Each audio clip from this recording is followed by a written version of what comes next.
Circle कामोकी के थाना वंडो के इलाका गुराली में रेमयार खां पुलिस तशद्दुद से जाँ बहक होने वाले सलाहुद्दीन की कब्र कुशाई की गई।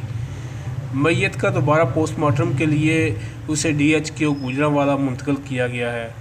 दोबारा पोस्टमार्टम का हुक्म जुडिशल मजिस्ट्रेट रेमयार खां ने मकतूल के वालिद की दरख्वास्त पर दिया था। कबर कुशाई वास्ते जी दरखास्त दी सी ना ਉਹਦੇ आर्डर हो गए सन। अज वो कबर कुशाई हुई है।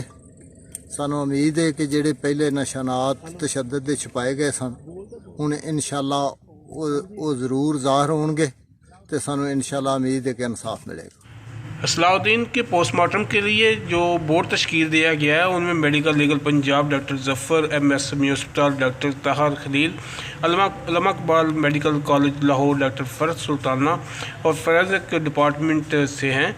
मेरे अस्पताल के दिगर 3 सीनियर डॉक्टर भी इसमें शामिल है।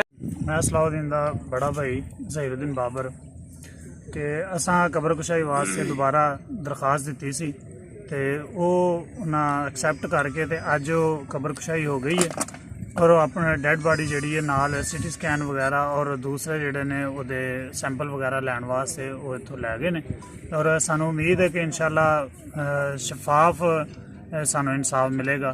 और दूसरा ये कि जेडे मुलजमान ने वो अभी तक बाहर ने वो असी दरखास्त करना है कि उन्होंने जल्द से जल्द उन्होंने गिरफ्तार किया जाए ताकि शफाफ इंसाफ वास्ते सानू इस चीज़ की जरूरत है कि वो गिरफ्तार होंगे तो फिर ही है, वगरना वो बाहर रह के तो नवे नवे हथ कंडे जड़ा ना वो इस्तेमाल करते रहन। मुलजमान की गिरफ्तारी अजे तक नहीं आई, लीतो लीत ला के उन्होंने हालां तक बाहर छोड़िया गया। साड़ी अपील है कि उन्होंने जल्दी गिरफ्तार किया जाए। अगर शफाफ कार्रवाई होनी है तो उन्होंने गिरफ्तार होया होना। इस तरह बाहर रहा वो अपने हथ कंडे चलाते ही रहने। कल भी उन्होंने उत्थे बिला वजह कोई हड़ताल कर। इस सूरत हाल में हुकूमत के लिए ज़रूरी है कि वो इस केस को एक ख़ुसूसी हैसियत दे और मिसाल बनाए। सलाहुद्दीन के वालिद ने जो पहली पोस्टमार्टम हुई थी उस पर अदम एतमाद का इज़हार किया था क्योंकि ये पुलिस रिपोर्ट थी, पुलिस ने और डॉक्टरों ने मिल मिलाकर आपस में रिपोर्ट जारी कर दी थी।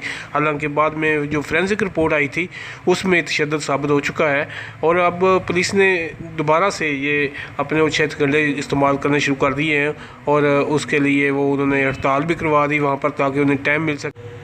नाज़रीन, ये सलाहुद्दीन कत्ल केस में अहम पेशरफ समझी जा रही है और इस पोस्टमार्टम रिपोर्ट के बाद ये फैसला होगा कि पुलिस के साथ जो रेमयार खां पुलिस के साथ है उसके साथ क्या सलूक किया जा रहा है।